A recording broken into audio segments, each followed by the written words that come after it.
Innovator Series. Today, excited to have Gordon Lawson, CEO of Conceal, with us.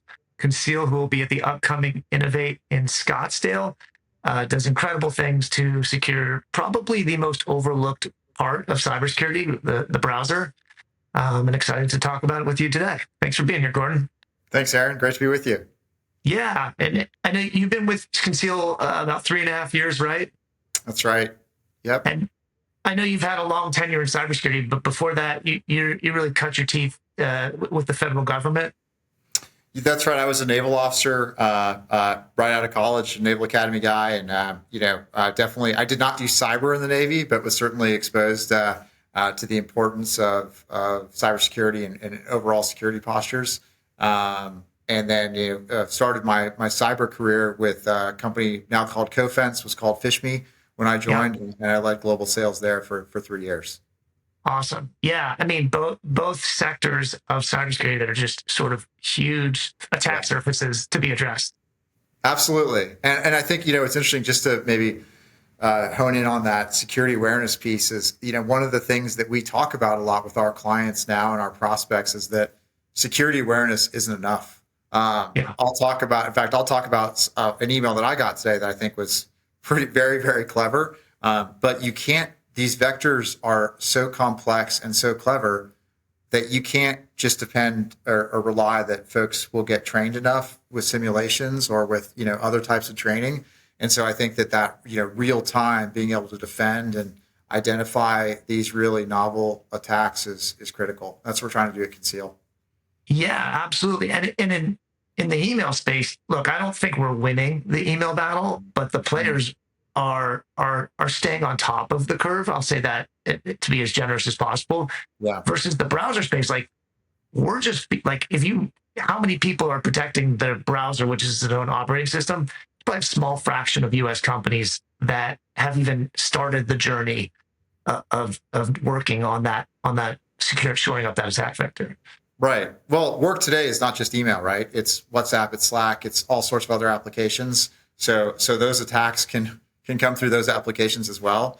And what we tend to find is probably the smaller the organization, and when we say small, I'm saying even a few thousand endpoints. They're maybe a little bit more permissive about a lot of those applications in their environment. So the attack surface gets larger. But let me just share this one. Since it's so timely, I'd love to share it with you and your listeners and viewers. But so it starts out with a DHL, the DHL delivery thing, right? And but it's a QR code, so it's directing you to mobile, right, to click on. And then it was a Conceal branded Microsoft login page. Oh man! So I was like, and we're used to this. They're going to target us to get that. But hey, if they're taking the time to do that for us, what are they doing for a big manufacturing company, a big healthcare company?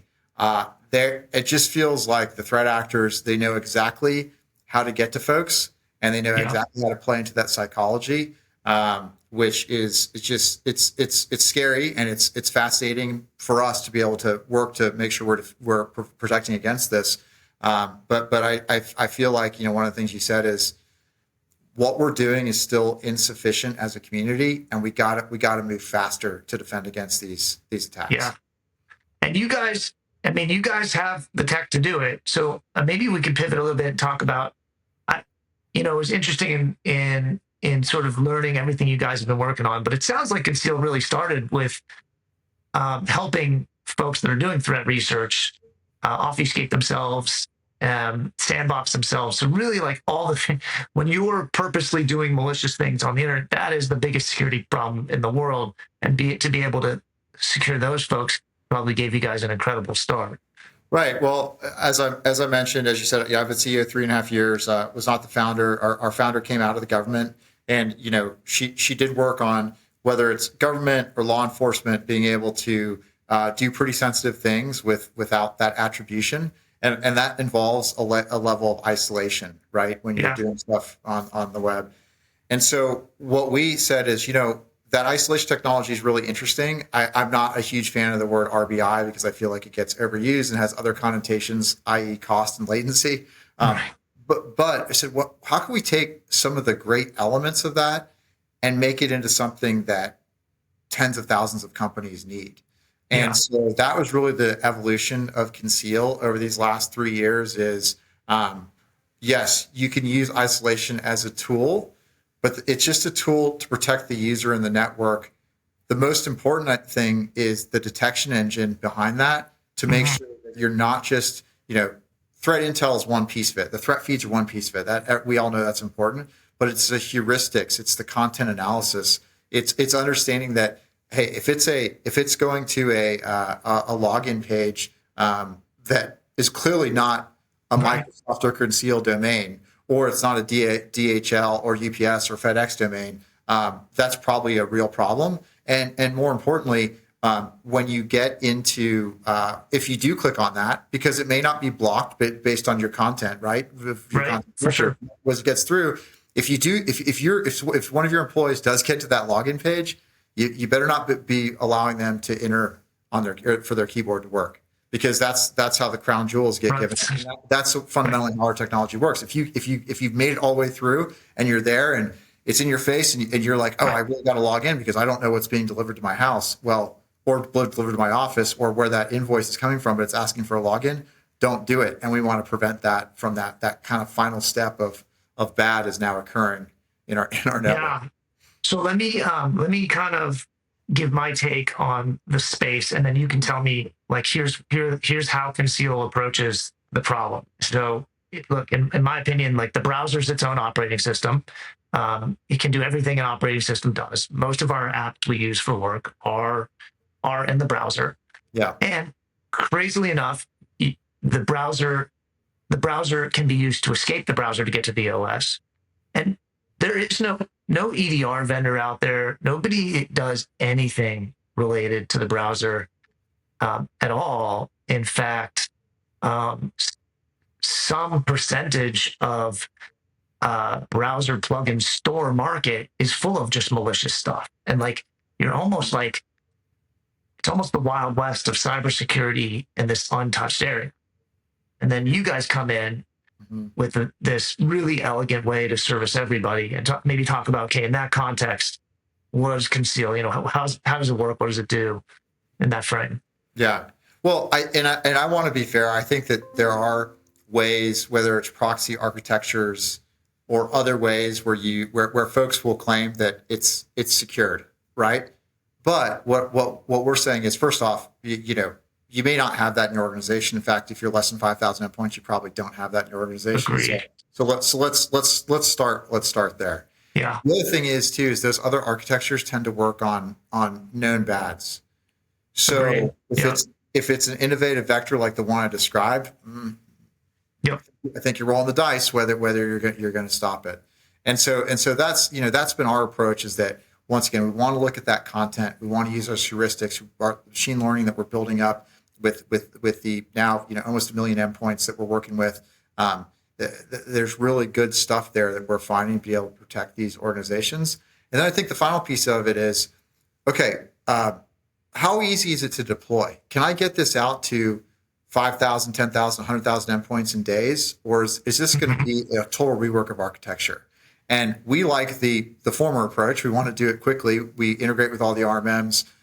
We want to make sure that it's not onerous on these IT teams to be able to get it out. And also, we don't want to be inducing undue latency. The only time we're going to induce latency is if this is a malicious page and you're going to get an interstitial, and then your keyboard's not going to work. But you know what? If it's a false positive, it's a false positive. If it's something bad, we'll take the thanks, and we'll make sure that that we've done our job there. And the false positives just don't. It happens, but it's happened. Sure.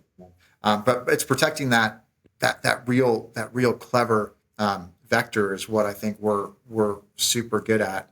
And then the last thing I'd say, easy to deploy, allows folks to use the browsers that they like to use.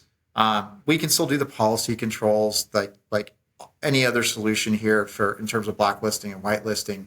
But I think the last thing is, how well does this work with your current investments? So can we push telemetry to your EDR? Yes. Can we push telemetry to your SIM? Yes. Is it information overload? No, because remember, it's only when it triggers isolation is when we're actually Conceal is Right. doing its job. So we feel like we would call this 0-day telemetry. If we're pinging on something, your team or MSP needs to be paying attention to it. And that's why, I think the efficacy around that is we do a weekly threat report where we talk about it. And we share it across our client base and across our prospect base. And I think that really shows that, what we're finding, we may not be the only ones that find it, but the fact that we're finding it across all applications on an endpoint is it's just so important.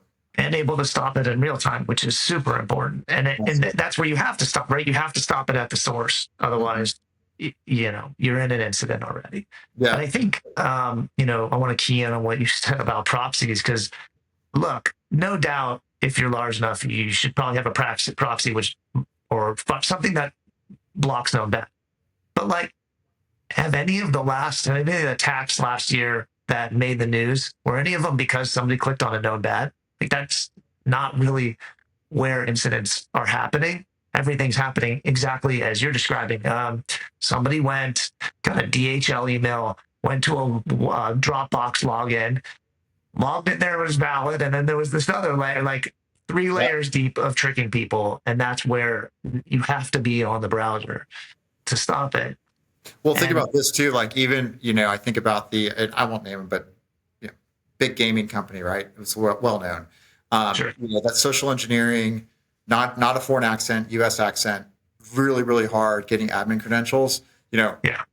Once again, not knowing all the pieces here, but my sense is it probably wasn't just here's my password over the phone. Maybe that was part of it, but there was probably a login screen that was sent via some sort of app or screen sharing where it was browser based, where the crown jewels were given up. And so, there's usually multiple components of this that allow all the threat actors to move through the network and for whether it's ransomware or other malware to perpetuate. But yes, exactly. Yeah. And not to drag on this point, but